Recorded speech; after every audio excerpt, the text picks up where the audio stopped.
হরে কৃষ্ণ, রাধে রাধে। নমস্কার বন্ধুরা, আমার চ্যানেলে নতুন আরেকটি ভিডিও দেখার জন্য আপনাদেরকে অনেক অনেক স্বাগত। আশা করি আপনারা ভালো আছেন, সুস্থ আছেন। সামনে আসতে চলেছে অক্ষয় তৃতীয়া। শুধু বৈশাখ মাস নয়, সারা বছরের মধ্যে এই দিনটি অত্যন্ত শুভ। বলা হয় এই তিথিতে যা করা হয় তার ফল অক্ষয় হয়ে থাকে। কিছু খাবার এই তিথিতে কখনোই গ্রহণ করা যাবে না, তাহলে সব পুণ্যফল হাতছাড়া হবে, নইলে অর্থভাবে তছনছ হবে সংসার। তো চলুন বন্ধুরা, বেশি দেরি না করে আজকের ভিডিওটি শুরু করা যাক। ভিডিও শুরুতেই আপনারা অক্ষয় তৃতীয়ার পূর্ণাঙ্গ সময়সূচিটি দেখে নিন। অক্ষয় তৃতীয়ার পূর্ণাঙ্গ সময়সূচি। এই বছর অক্ষয় তৃতীয়া পড়েছে আগামী 10ই মে। আগামী 10ই মে 2024 শুক্রবার ভোর 4:17 শুরু হবে বৈশাখ মাসের শুক্লপক্ষের তৃতীয়া তিথি। তৃতীয়া চলবে 11ই মে 2024 শনিবার রাত 2:50 পর্যন্ত।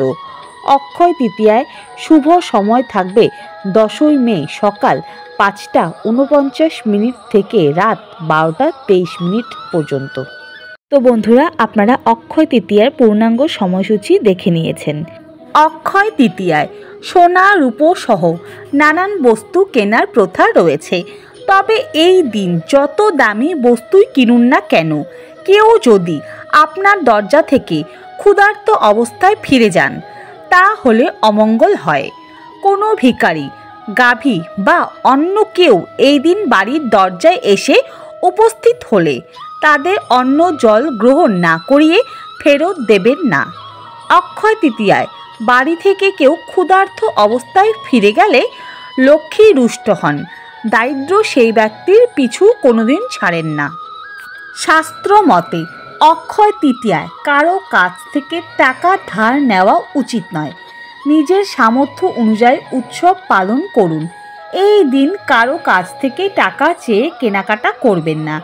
এর ফলে আর্থিক সমৃদ্ধির পরিবর্তে ভাগ্যে দারিদ্র্যের অন্ধকার ছেয়ে যায়।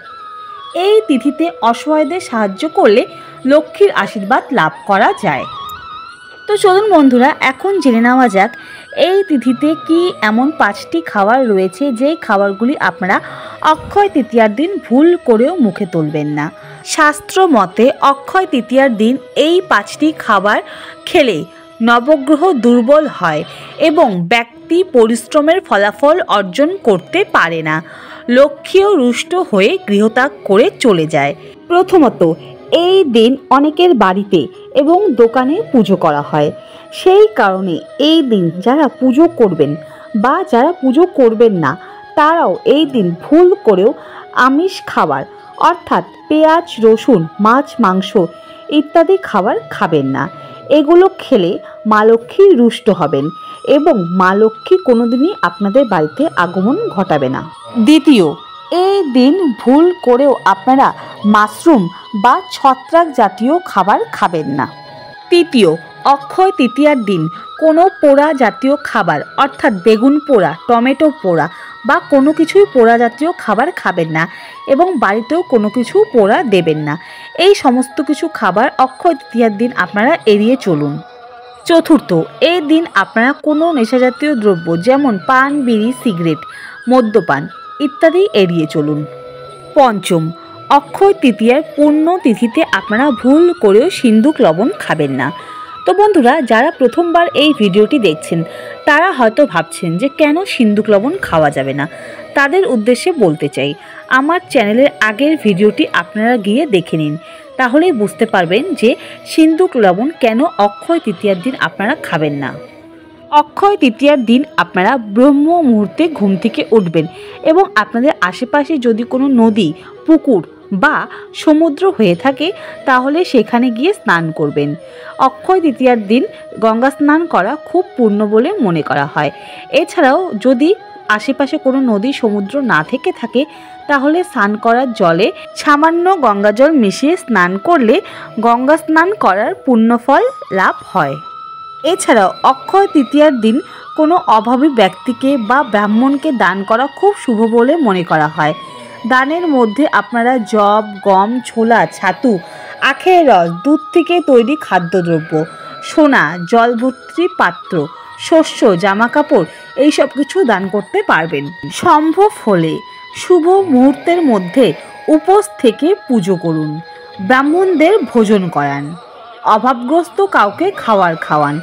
এটি করলে মা লক্ষ্মীর কৃপা সবসময় আপনাদের উপর বজায় থাকবে। তো বন্ধুরা, আশা করি আজকের ভিডিওটি আপনাদের ভালো লেগেছে এবং ভিডিওটি দেখে আপনারা একটু হলেও উপকৃত হয়েছেন। ভিডিওটি যদি ভালো লেগে থাকে অবশ্যই লাইক, কমেন্ট, শেয়ার করে আমাদেরকে উৎসাহিত করবেন। আর চ্যানেলে যদি নতুন হয়ে থাকেন তাহলে অবশ্যই চ্যানেলটিকে সাবস্ক্রাইব করে আমাদের পাশে থাকবেন। অন্য কোনো ভিডিওতে আপনাদের সাথে খুব তাড়াতাড়ি আবার দেখা হবে। সবাই খুব ভালো থাকবেন।